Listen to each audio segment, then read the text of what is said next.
Good morning, Chris. Morning, sir. How are you today? I'm okay. How are you? I'm good. It's, before we hit the record, one of those spaces where I don't understand what my tech is doing right now, but hey, uh, That's at what least tech does. I know, at least it's not like 2010 and I'm walking in front of a class of 30 and wondering who messed with my LCD projector cables, right? Yeah, I guess. You can, yeah, or being called in to help somebody else, because I don't know what happened. The cables have been switched around.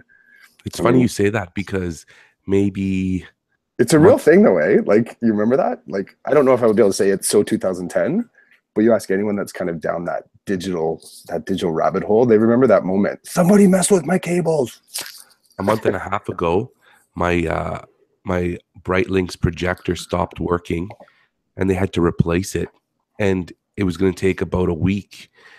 And I said to our library tech, there's no way I can go a week without having without having the Brightlinks. Like the way I operate revolves around it. So it's going to take me a week to change my practice, and you'll put it back in. It's going to take me a week to get back. So it was funny because everybody was laughing at me. So while they were all laughing, I went and I grabbed the projector. Like, we still use it, right, for assemblies in the gym. I brought it into my room and I hooked it up to my computer. And it was one of those things where, like, after recess, I'd come in my room and I'm like, who touched the projector? The cables are all moved around or whatever. So I recently experienced a little bit of that. And every time we have an assembly in the gym, I have to like check with the tech crew over and over again to make sure that everything's hooked up right, the audio is going to work. And it's almost like Groundhog Day. Every time we do it, something goes wrong. And I'm always the one saying to the kids, but you do this every time. So what happened this time? And they're looking at me, they're like, you never do it. And I just laugh and walk away with my fingers crossed, hoping it's going to work. It's so true, eh? It's so true. The fingers crossed. And what's remarkable is the assumption that when we walk away from tech, I played in a conversation this morning on Twitter before we started chatting, and someone was talking about how Storify is shuttering. It's not. I think in spring 2018, Storify is not going to exist anymore. So someone was talking about how it's the unfortunate, and how unfortunate that is, because it's a valuable tool for individuals to kind of curate those Twitter conversations, other stuff too. But and I kind of stepped in. I said, I get it, but I'm kind of okay with that too. I think that it's really easy to get used to the kind of fuzzy logic that the internet is forever. And every once in a while, I kind of like expiration dates on these websites. I like that they give people heads up too. It's like, come on, figure it out. But there is an end here in sight. It makes me think about what happens with free tools, so when things are not subsidized or heavily marketed, that they do disappear. I also know that even in this moment, there's a high likelihood that something else is being developed in the background. So yes, Storify might be disappearing, and you're going to declare the sort of like the expiration date. But I've seen other things rise from those ashes, where there's a new product that kind of pops out, or you find out it's been bought out by Flipgrid, or you imagine that. That would actually be a pretty powerful grouping, eh? Flipgrid buys out Storify. I know that's it. It's like, what are your thoughts on that? Like, you gotta. Do you agree? Like, you see these things kind of disappear, and then all of a sudden they kind of pop up. Someone else has grabbed the piece. Sometimes we know ahead of time, but yeah, I'm not too bugged. I'm not too bugged by Storify disappearing. I like the idea that stuff can die on the web. Like, I'm okay with that. What are your thoughts? I agree. I also think this is the new landscape, right? Things come and go fast. And when I mean fast, like, a couple of years. Also, bigger companies tend to buy the smaller companies. Like, I think as you're explaining it, I'm thinking, well, that's kind of the landscape that we live in now. Whereas when I moved to the region I live in now, there was still a lot of factories and stuff, and they were slowly starting to close down. And people were bothered for a number of different reasons. But it was almost, one of the things about it was, it's because these factories had been around for 30 to 50 years, so nobody ever imagined that they would just shut down one day. And so I think in that time, it was not the norm. But I think today, the landscape of the tech world, of these startups, of these really cool apps and free tools that we might use, they're going to come and go. Like you, I get it, but some hurt more than others. Like when I first started podcasting, I don't even remember the name of the app anymore, but it was an app that I learned how to podcast using. It was like Google Hangouts, but better. And then I remember one day I went to do my podcast with my buddy, and it was gone. You went to the site to log in, and it said, "Oh, thanks for all your time and efforts, but we've decided to shut this thing down." And I remember just thinking, why? Everything's working well. You're still fairly new. I got no answers, and I just moved on. But I hear what you're saying. When you said Storyfy was leaving, I'm not bothered by that. Probably because I'm not a big fan of the tool. It doesn't bother me, but I get it. And you're right. Something bigger and better is right behind the door. We just don't know what it is yet. Somebody will tweet about it sometime and say, "Hey, check this out. It'll curate all your Twitter chats and whatever on the fly." And you're like, "Oh, Storify. No. Flipify or something." There'll be some new name, and who knows, right? Well, there's actually a product out there right now, Participate.com. Yeah, I never really landed comfortably in using Storify. There was some stuff. I tried it a couple times. I never had many moments where I thought I want to aggregate all of my tweets into one long conversation, which when I think about it afterwards, I was a participant in a lot of other people's conversations. So I guess my stuff is kind of there somewhere, but I never had the drive to kind of put that all onto the same, almost Brandon had like a Padlet space, like dropping all the lingo, I didn't. And when I read that, I just thought it just reaffirms a frame for me that use the tools that are in front of you. And the bigger the buffet, I'll say the better. So look for a bunch of different tools. Don't invest if they're asking you to pay. Understand that that type of payment can put you inside of a silo. Sometimes that payment also can keep you from being truly mobile in your learning, because then you have to use that one thing, and maybe your crew ain't there. So you're kind of limited in who you can kind of talk to and connect to. And really, there's a lot of tools that I have come to where I'm like, okay, I don't need to use this anymore. Gone, erased, content is disappeared. And then a couple years later, I come back to it. I'm like, okay, there's something now again for me to do, but I'm not going to carry the load of worry or the data on my device to say I'm gonna hang on to this forever. But I'm curious. I mean, you said that Storify wasn't necessarily at the center of your wheelhouse. What app would you have any heartbreak over the loss of an app? Which is the one? That's a good question. Or a digital tool. Let's say the digital tool, that the one that, if they decided to, if it changed at all. And so this is the thing, it's one of those absolute, because some of the conversation that I saw around the Storify, it was like like there was a real catch your breath, really? Like the ice water bucket challenge, just that look on the people's face of abject horror of what just happened, right? What is the digital tool that if it were disappeared, you'd be scrambling to figure out how to do your job, your work? That's a really good question. Okay, a couple of things. Number one, as you know, I've been on our last, not last episode, but the episode before where we talked about breaking up with the internet. Yeah. At this point, it's like, I have no love loss right now for any apps. Like I'm in that gray zone where I'm trying to move away. You get what I'm saying? So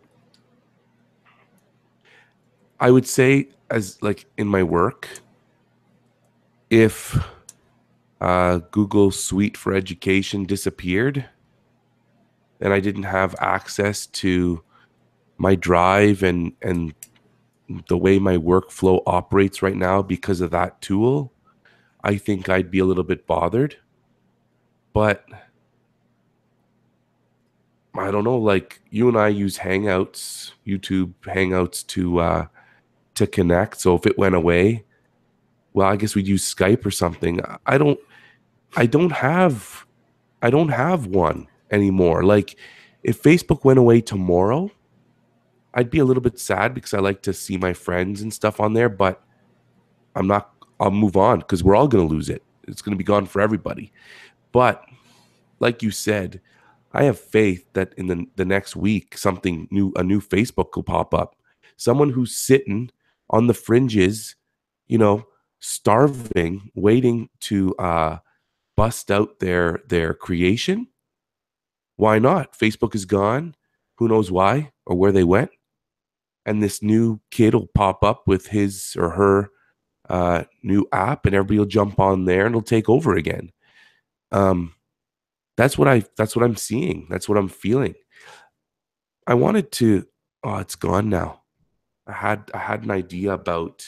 Oh, I want to say something about Storify that will bring a smile to your face. I don't use anything to curate, and I didn't like Storify in the first place.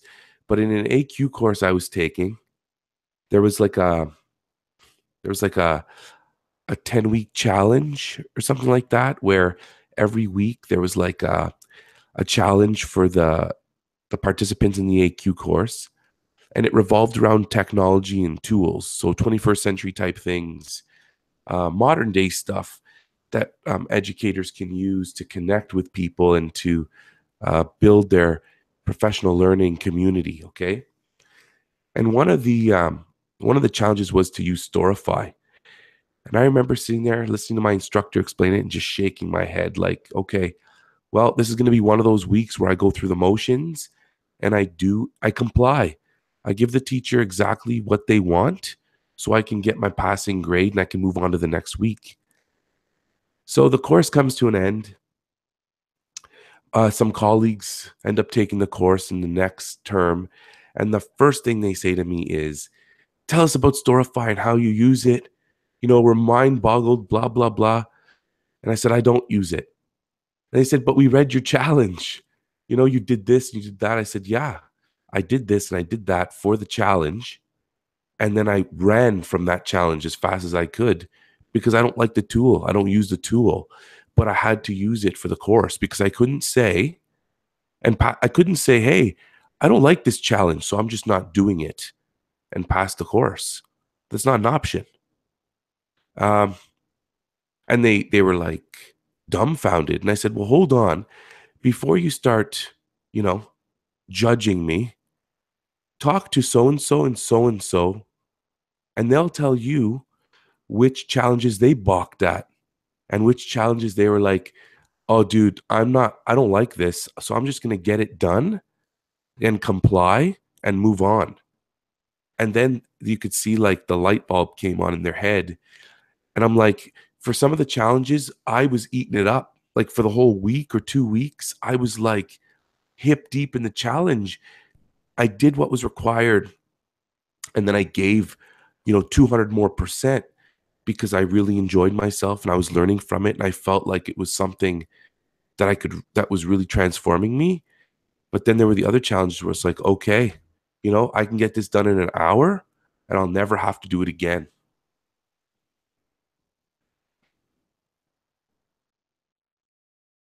Sorry, that was didn't have my mic unmuted. It didn't matter. I wasn't talking. That was a total like gymnastics flub. Didn't have my hand on the mouse. it's pretty, you make me think about moments in the classroom where you introduce, so me as teacher in front of the kids, and you introduce this thing that it's kind of got your brain on fire, and the kids that use it deliver the thing back to you, like whatever product, whatever activity that you work on in class. And sometimes I get that some of the tools that we use are intended to increase productivity. And then sometimes there's tools that are meant to spark creativity. And then there's other tools that just sit beyond our horizon. And those are some of the inspirational tools, because you might not, you kind of get what it can do, but you're just fascinated more by the fact it's doing it. And then you have to do a lot of work to kind of figure out how to get up to that exemplar use of it.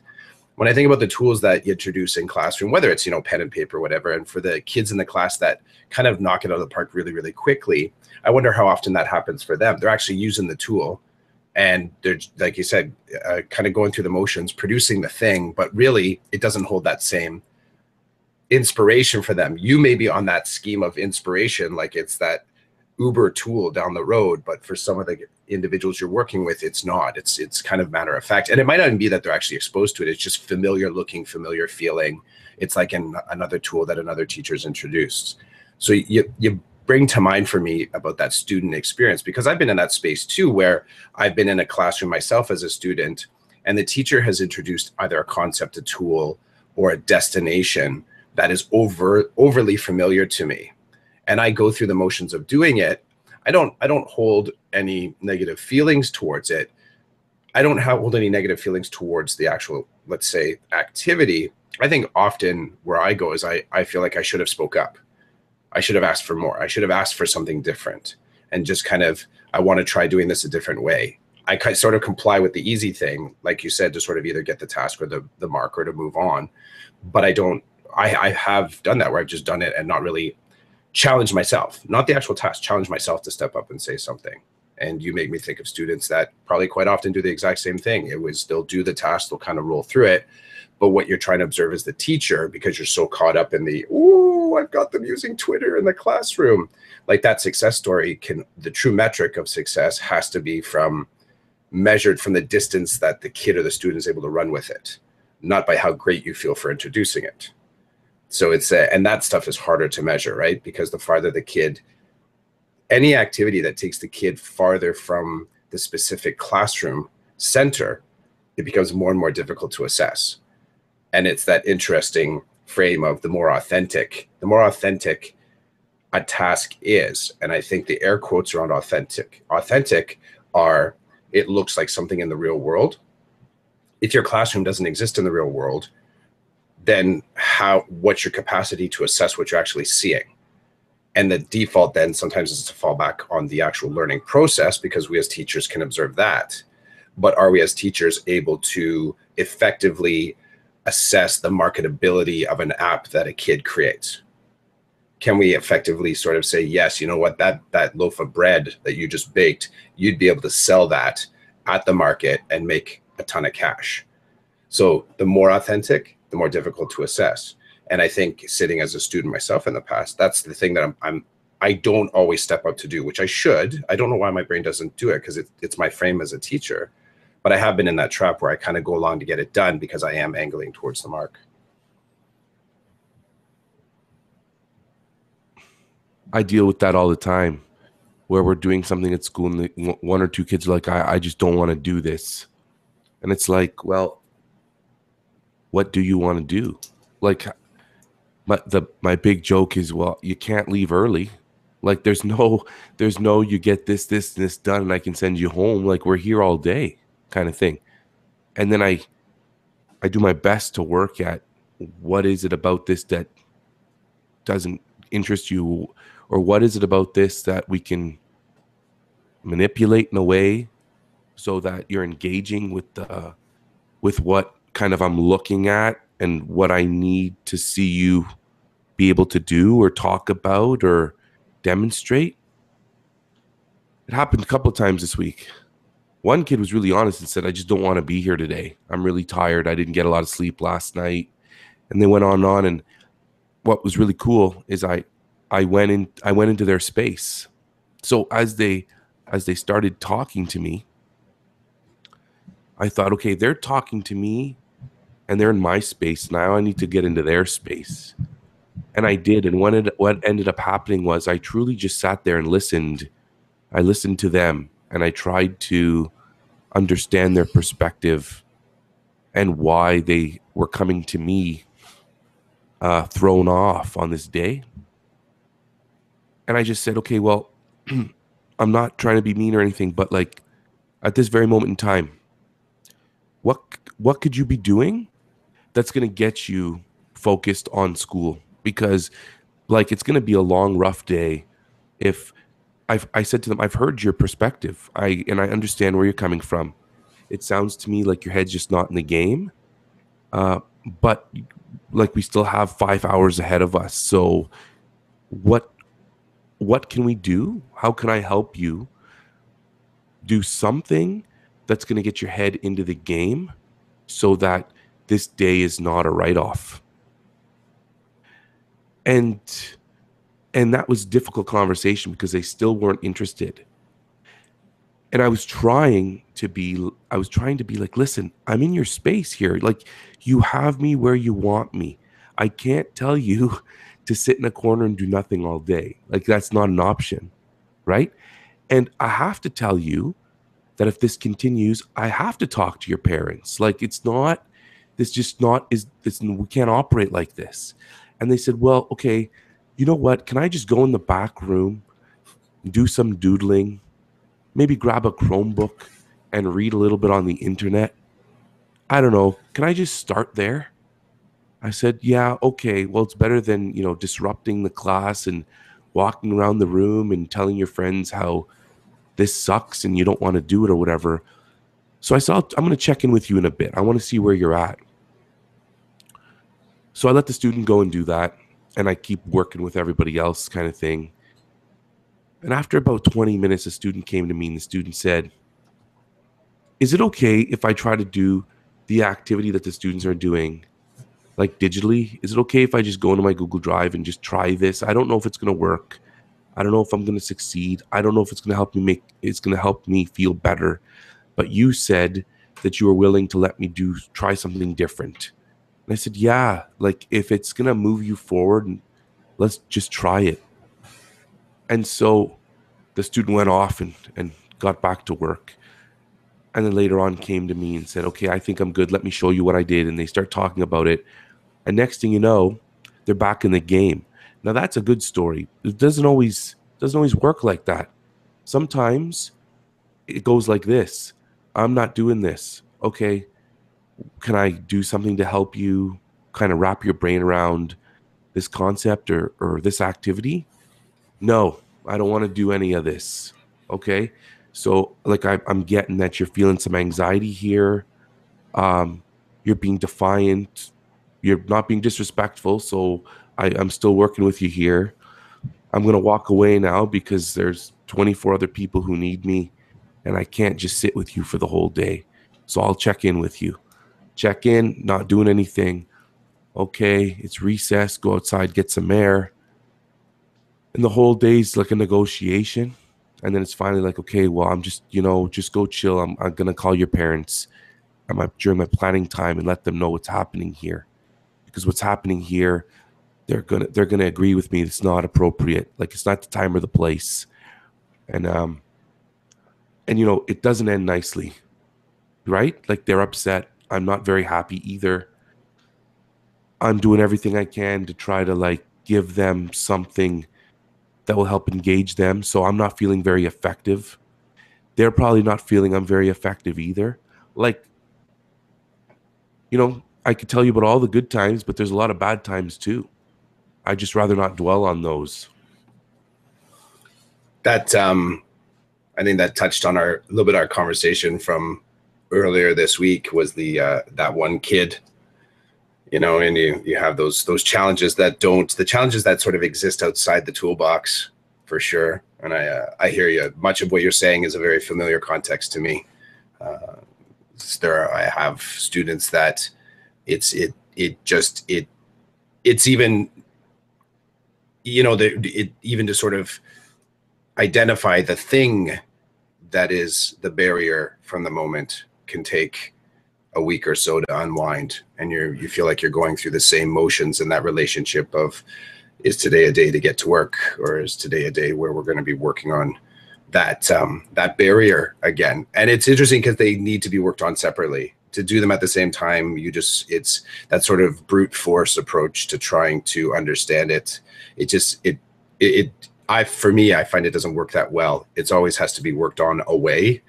It's the challenge then is finding the away time to work on it, whether or not I'm researching things for myself or making other community connections or making contact with parents or having interview time and counseling time with the actual student. So getting through those moments is it's basically, it is long game, definitely long game. Do you want to try? So Chris, oh, do it.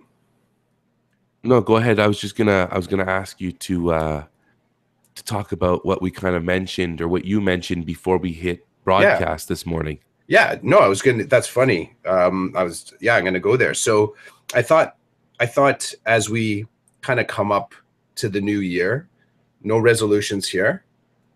We're not going there, but I thought maybe kind of a course review may be in order.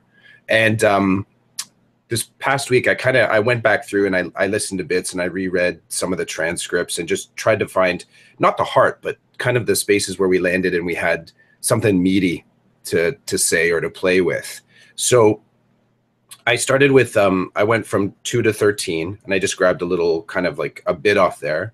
I just we'll throw it down. We'll see if there's anything that comes to mind after the fact. So, I mean, dude, we're going back, well, it's September, October, November, like at least 3 months worth of ideas that we had kind of pop in, and just curious how it looks now. So back in episode 2, we were talking about community connections, and we landed on some of those times where, you know, what it means to sort of be out at the hockey games or at the mall and sort of being recognized as someone that is you're seen as a teacher. You're feeling like a non-teacher to a degree because you're out there maybe with your own family, and just wondering, what does that bring to mind now, going back all the way to that idea of that theme of community connections.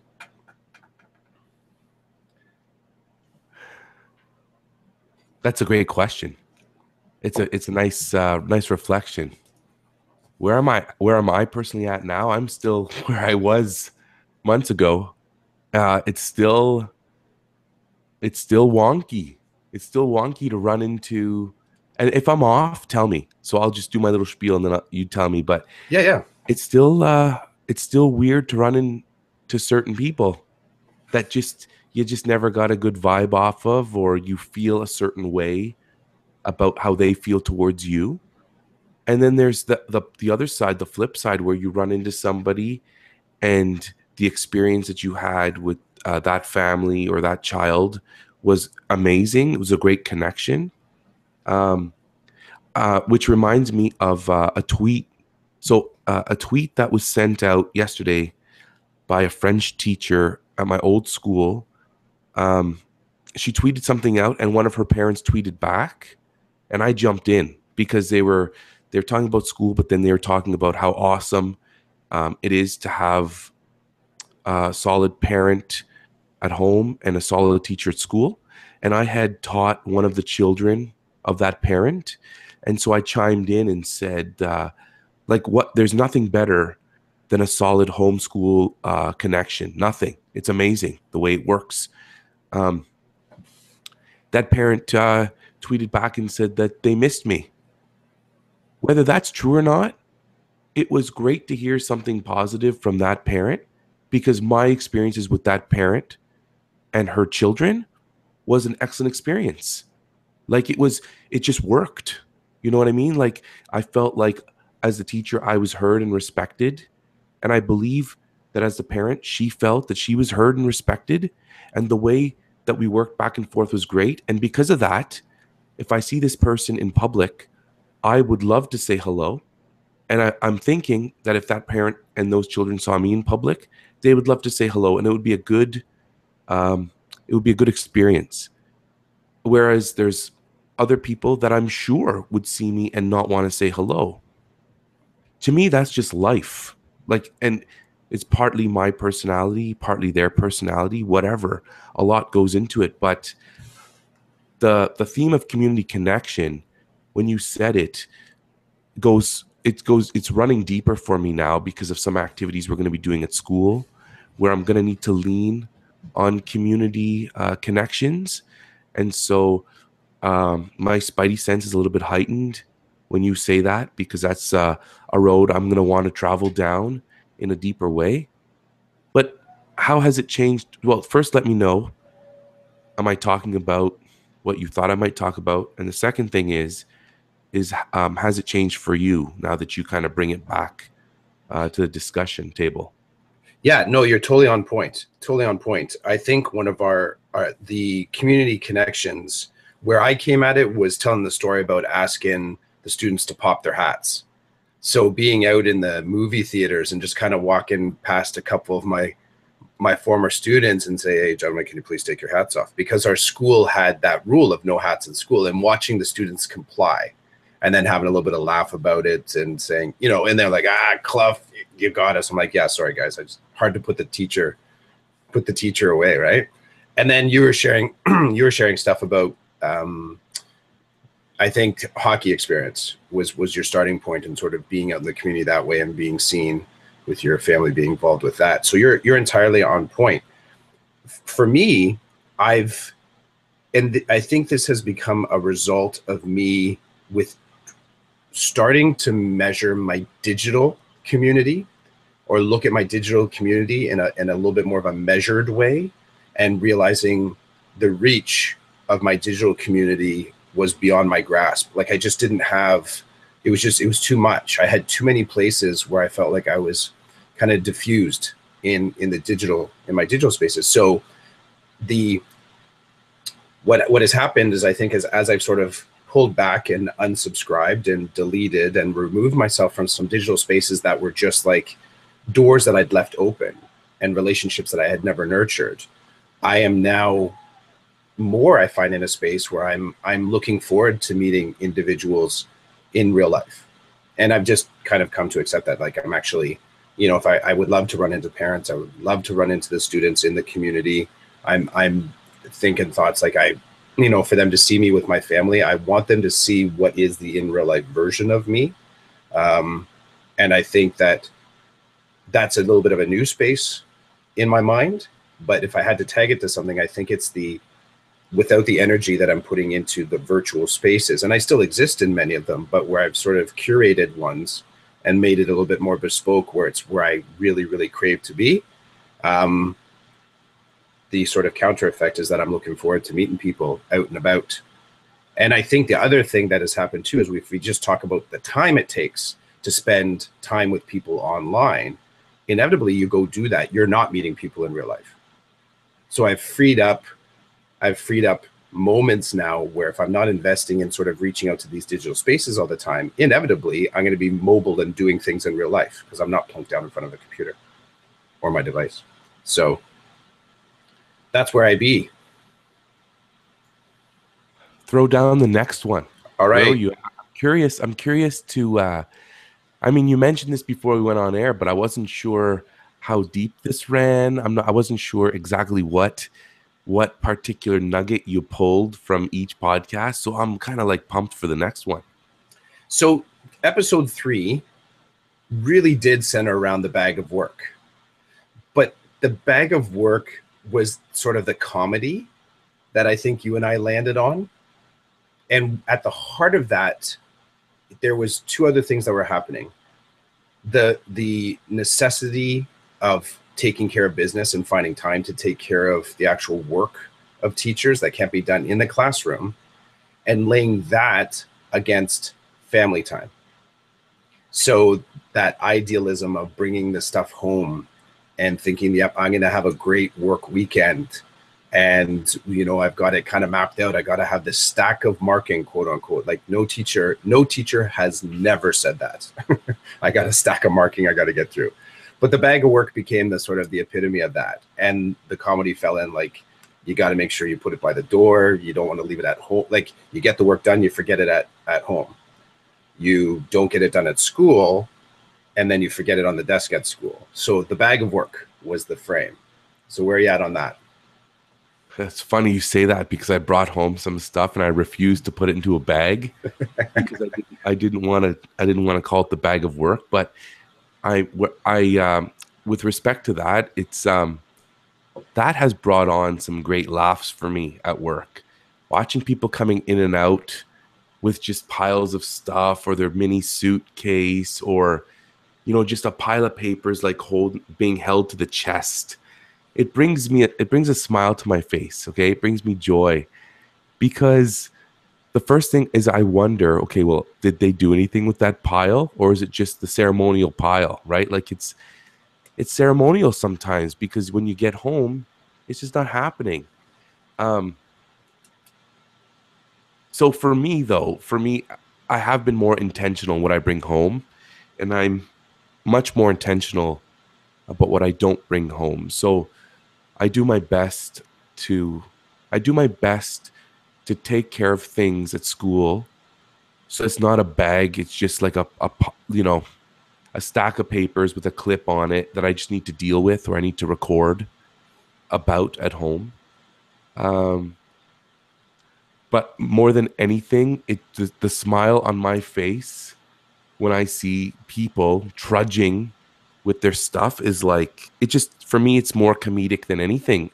I guess it doesn't say a lot about my professionalism, but it's funny because it's so true. And it's kind of been something, an app that refreshes in the background. You never really notice it because it's just so common amongst teachers. But now it's like right on my radar, and I'm always kind of watching. Well, you know how what's that show called? This hour has 22 minutes. You know how sometimes they do like skits about different things. Like I just saw one this morning. It was about Bitcoin, and it's give the gift of Bitcoin this holiday season. And the video is a guy who gets this, like, you know how when the Mint makes a new coin set, you get this really beautiful book. You open it up, and inside are the coins. Well, this one, you know, for $5,000, you can get Bitcoin, and the guy opens up his thing, and all the slots where the coin goes is empty, because Bitcoin it doesn't exist physically. And the guy's all excited about his new. It's the same type of thing for me. It's comedy now. This bag of work. I don't know. Tell me what you think. Save me here, Clough. No, it's the same, because we landed on that too. Just as you're desperately trying to wrap up your classroom on the Friday night, and you know, for me, my bag of work is a Metro grocery, like a grocery store recycled bag, right? And you can get a lot in there. And it's funny how that becomes the criteria. You're leaving your room. That's a success criteria. How much crap can I put into this, right? So you might have like a stack of paper, a bunch of duotangs. You're taking binders. You put the binders in. You're like, I got to reverse them because the back of one has to be near the thin space of the other one. And then you sort of look down. You're like, oh, but I didn't secure. There's like loose sheets in there. So you take it all back out again. Like just packing that. It wasn't here that we talked about the EDU Sherpa, but this is like the training ground for it, right? Like you don't even get to that space where a rodenizer could be the mobile administrator unless you've mastered the bag of work. It's like the beavers or brownies stage to becoming a guide or a Cub Scout. Like you got to do that work to say, okay, if you're going to pack it in, you better be able to pack it out again. So that whole, you know, reversing the binders, and I didn't bring my favorite pens. So you're at home and you're like, I don't like ballpoint for doing the marking. I'll do it on Monday. I like fine liners, and those are all on my desk. So that there's comedy That's the prequel to the comedy of watching other people walk out with their bags of work. And, you know, we talked about, you know, when a teacher meets a teacher at the door and they both have double bags of work and their coffee and everything else they're taking home, like who open, you got to hope that that door has a bumper bar, because otherwise you're trying to shift the bag to the other hand. I get the comedy, right? There is a whole this hour's 22 minutes and Canadian style, all the apologies that would ensue after that too. Oh, sorry. Yeah. Oh, sorry. Let me get the door for you. Oh, yes. Sorry. So there is a ton of comedy there. As far as the bag of work for me, one of the spaces that I've gone to is not, I fully accept that there's things that I'm going to have to do at home. What I'm not doing is committing in the moment that I have to take that home. So what I'm doing instead is trying to find on the fly ways of assessing and getting that paperwork done while the kids are actually in their quiet time. So I'm kind of teasing a little bit with what I would call observation and performance time. So where you're prompting the kids or just cajoling, I'm pulling back just a little bit of that. And my observation time where you're just assessing, you know, whole group assessment, I'm saying, okay, in these 5 minutes, I could do this. And I do it. That plays off, you know, one of our future topics here. But if I can save the time there, then I'm more likely to be able to target the exact thing that I need to take home. And also in that bag of work, tell me you haven't done this. You bring everything. So you're bringing stuff home that you, in your heart, you're like, I might not get to this, but if I have time, and dude, that's often the heaviest crap you bring home. Right? It's that long range planning. It's that textbook that you want to annotate. It's that, I don't know, that large art project that some kid has done that's made out of iron, and you're going to try and carry that home and shove it in the back of your car. Like, you know, that just means by next week, the kid's going to be saying, where's my art thing? Like, oh, it's been in the back of my car for a week and it's underneath, you know, groceries and the emergency jumper cables. So I'm looking at trying to find the spaces in the classroom time, in teaching time, were to find the efficiency, so I'm not taking the stuff home. Okay. You got me. You got me with the digital piece. There have been times where my bag of work is a sticky note, because everything I need to do, I can do digitally. So if I have to create a rubric, I have to do my newsletter, field trip forms, I just write it on. I don't even. It's funny. I've got my mobile device. Why can't I just send myself a reminder? No, I write it on a sticky note, and I attach the sticky note to my lunch bag, because my lunch bag is coming home. Oh, dude, this is a whole other level. And when you mentioned EDU Sherpas, and that the preparation for the Sherpa is the bag of work, like you have to go there first. You have to build that foundation. Hilarious. And you know what? That Post-it note, right? That Post-it note. Heaven help us if you've ever dared to put a Post-it note on the face of your actual iPhone. Because I'm not going there. I would never do that. Because, you know, that moment, like you're just screaming redundancy if you actually do write a Post-it note and think to yourself, the best way to remind me about the things that I have to do on this Post-it note is to stick it to my iPhone. So I've done that. I've actually done that. So, but that's also for me a part of just that collection of small bits that you take and you leave in the morning. Like, I'm grabbing my wallet, I'm grabbing my iPhone, I'm grabbing my keys. I try and, you know, that's the basic tools that I got to make. Those are some of the tools, the cluster tools that I have to make sure that I have with me. And because they could be anywhere in the house, I think if I put them in the what's that called, in a construction zone where they bring all the equipment into the one, it's like the launch space. I forget what they call it, but it's basically, you know, something new is going to be built and they have a fenced in area and all the resources are there. Do you know what that's called? I'm dropping the name. But at least you've seen it once or twice. Oh, I know exactly what you're talking about, but I don't know what it's called. So that's what I'm setting up in the morning with my coffee and my wallet, just so that I'm not running around. So, you want to try number? Go ahead. Can I jump in? Okay, two things. The first thing is I think we have time for one more revisit. And then the other thing is I'm not a coffee drinker. So another thing that brings me great joy is watching the staff get out of their car, slam the door with their foot, because one hand is holding the precious bag of work. The other hand is holding some type of Starbucks or Tim Hortons coffee. And I'm in the background dying, loving every minute of watching this person, these people negotiate their way into the building, and the care that they take to make sure the coffee or the tea or whatever their beverage of choice is, the care that is taken to ensure that that liquid elixir survives entrance into the building. To me, it's unbelievable. It just kills me every time. So I had to say that. That could be another, this hour has 22 minutes skit, but drop the last one on us. I don't know what it could be, because there's so much Seinfeld nonsense you and I have talked about over the past 3 months. I have to say, though, this is I think, just if I do a broad kind of a broad stroke over at this point, our conversations, I think we've done a great job of pulling out some of the stuff that I haven't heard in some of the educational podcasts. I will say I haven't found this space. Now I'm biased. I'm on the inside. I'm finding stuff that's already inside of me. You and I are right. So of course this is like the absolutely best curated content I've ever come across, because it's like we're generating it. But if I take a step outside the ego, and I'm more than it's important to go there. I think what we've sort of flipped here is what it looks like from the inside, and try to take, acknowledge some of the ridiculousness of it.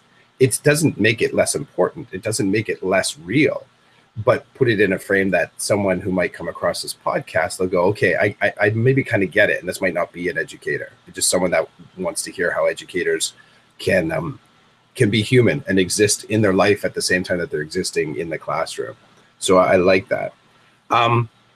So the last one for now, let's say, and maybe next week, if we can get to it at the end of this week, see if we can wrap up the list, or maybe over the next couple episodes. It's our year wrap up one.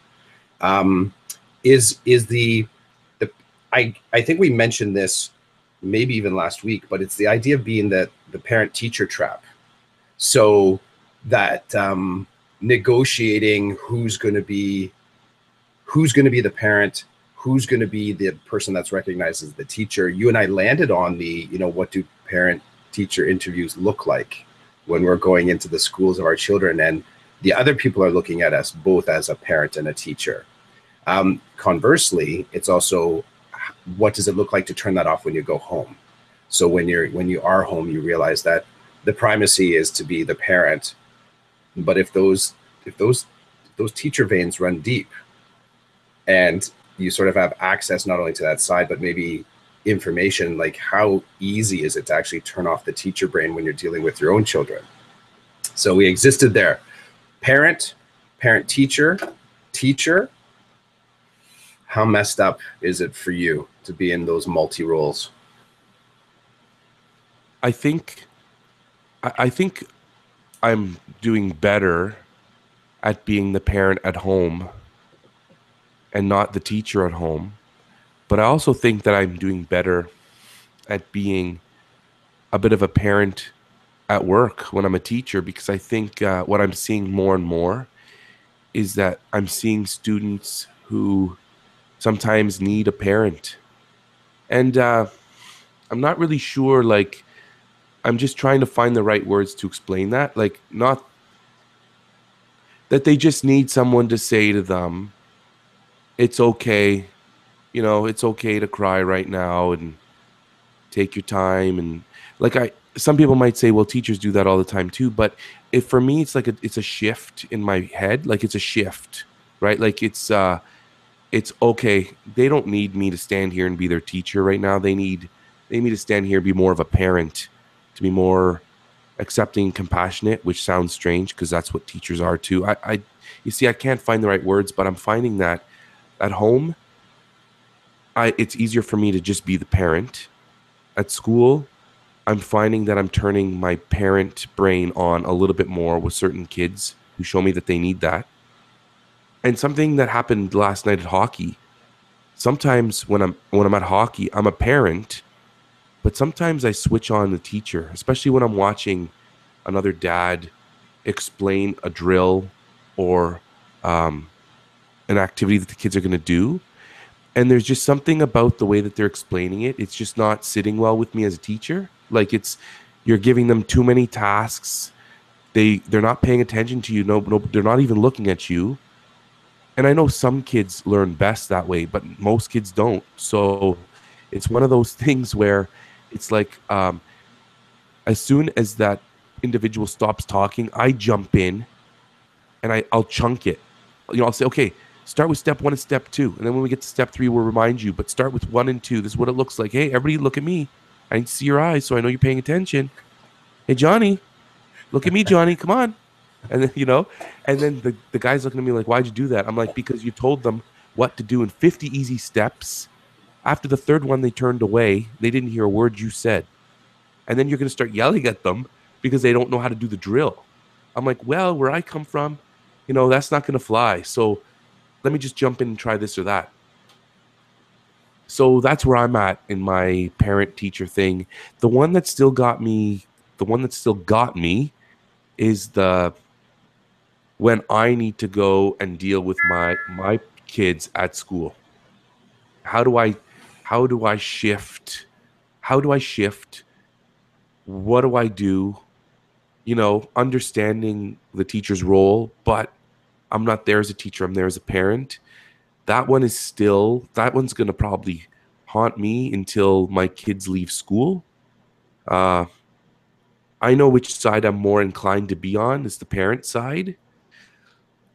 But I don't want to be a parent that comes into a classroom and inadvertently, upsets the teacher with things I'm saying or my perspective. I don't want to do that. I don't want to upset anybody, but I need to advocate for my kids. And that means taking off my teacher hat, I think, and putting on the parent one. And not just putting it on, but tying it underneath the chin so it doesn't come off. Yeah. So a couple things. If I could throw down, I remember being in at one of the heads meetings. So this is a few years back when I was department head for alt ed in a high school, and sitting at one of those leadership meetings, and one of the art head, so the guy that was running the art department, in the middle of the conversation, and I don't remember the actual conversation. I think we may have been, it was something connected with parent communication. So talking about making improvements to how we communicate with parents in the broad sense. And through that conversation, the art teacher proposed the way, basically what it came down to is, he said, why is it that we have such a difficult time expressing our love of our students? And it really stuck with me, because in so many ways, that's what we say it about a lot of the stuff in the relationship. I love this classroom. I love that class. I love this course that I'm teaching. I love my schedule. Oh, I love the administrative team. But, there's that kind of weird, itchy space where you actually make it more specific, where you say, I love my students. I love my students so wholeheartedly. And I'm imagining these conversations take place.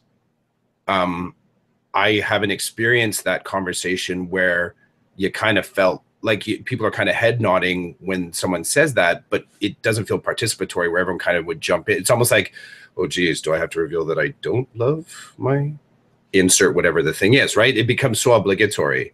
And it's one of those interesting spaces where, being the parent and the teacher, and I think the stuff that crosses the barrier is the stuff that's carried by that love.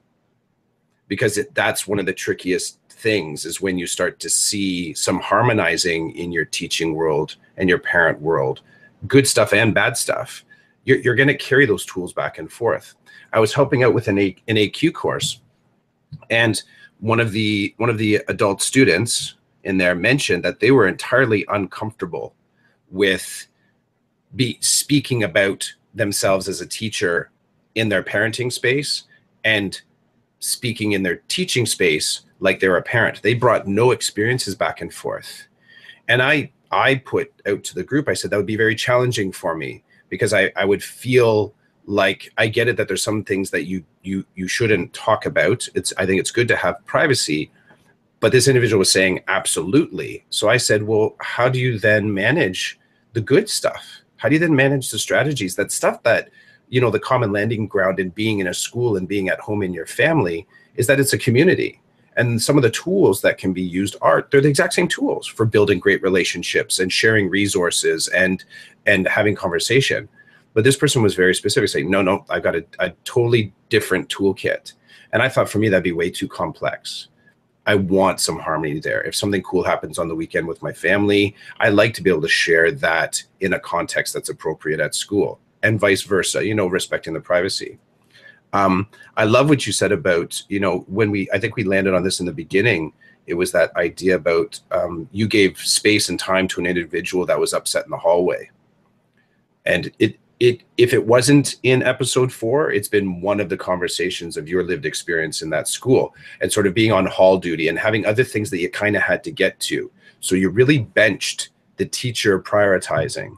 And I think you settled into your parent side. I think you said I'm remembering back, like, this wasn't one of your students specifically.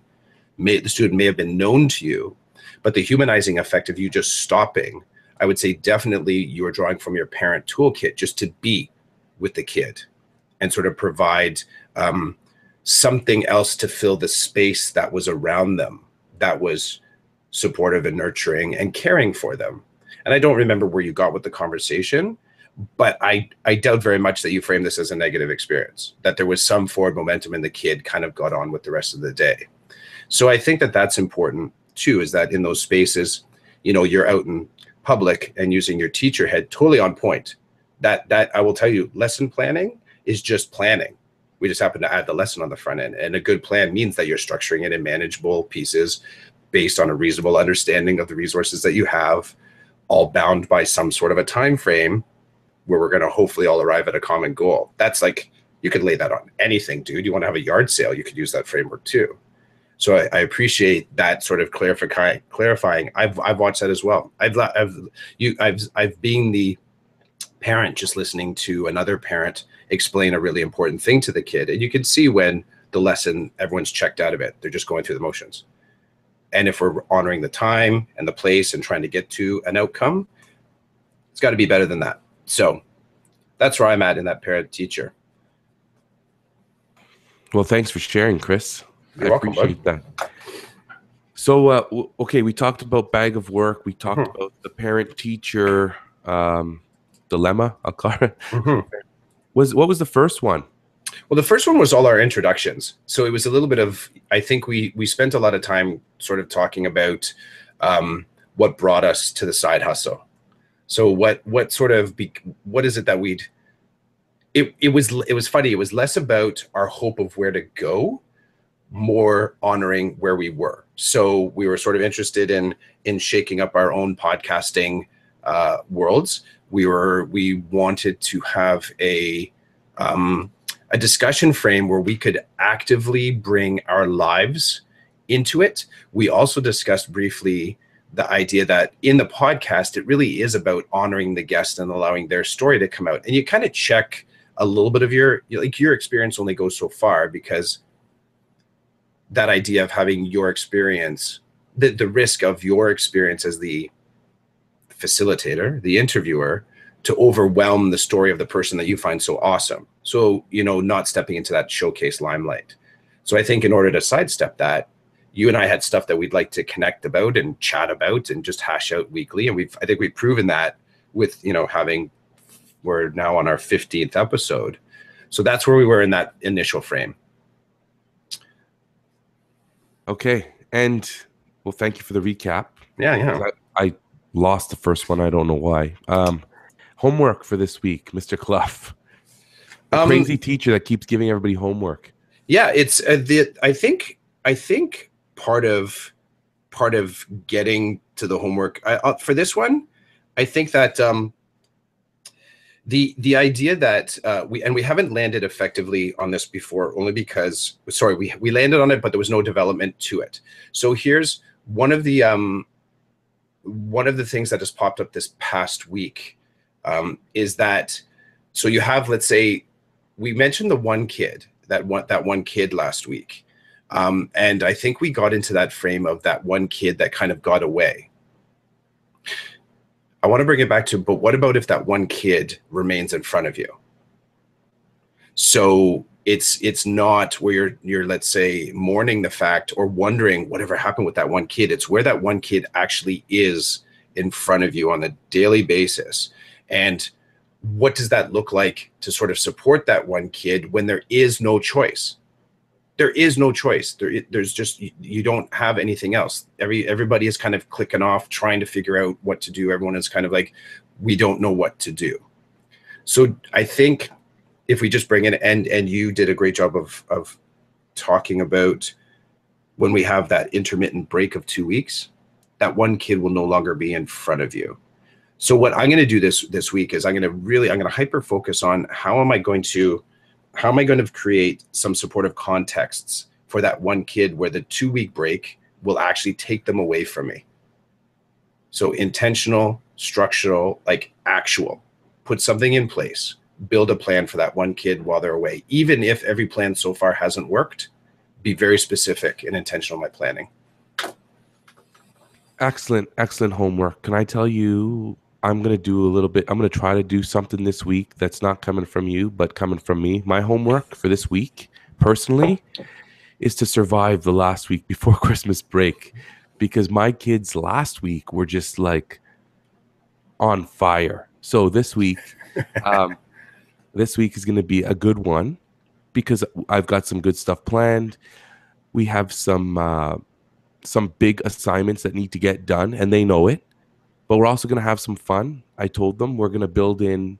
I'm going to take my foot off the gas just a little bit and concentrate more on the steering so that we can get to Christmas break without ruining anybody's week, mine or theirs. And they're like, yeah, let's do it. So it'll be good. I know that, well, I don't know. I'm assuming your context, your environment is a little bit different. Is it? Are the kids pumped for Christmas, or is it like not really a big thing in the environment that you work in? It's it hasn't popped up. You know, we have some ideas for next week about how we can celebrate some stuff where we try and inject a little bit of that lightness, a little bit of that positivity, and a little bit of that celebration into it. But there's nothing specific. We just have a couple bits that we're going to try and have some snacks, have some moments, have some conversations. Yeah, nothing specific. We have the list that we kind of did from last year, sort of on the daily. We'll meet Monday morning and figure out what we're gonna put into action. Sorry, my colleague and I will figure that out Monday morning. Right on. Sounds good. Well, I hope you have a great week, and I hope next week we can be on the air again. Yeah, for at the sure. Same time. Yeah, and I look forward to connecting with you. I sent you a really cool tweet earlier in our conversation. I saw a picture on the internet that just fit well into the talks you and I have been having about education. Maybe I'll drop it in the blog post for this podcast, and people can just look at it and do what they want with it. I'm not going to say more about it. It's just about the school system and how it seems to operate, and we'll let people do what they want with it. So have a great rest of your weekend, and I'll talk to you soon. Thanks, bud. We'll chat. See ya.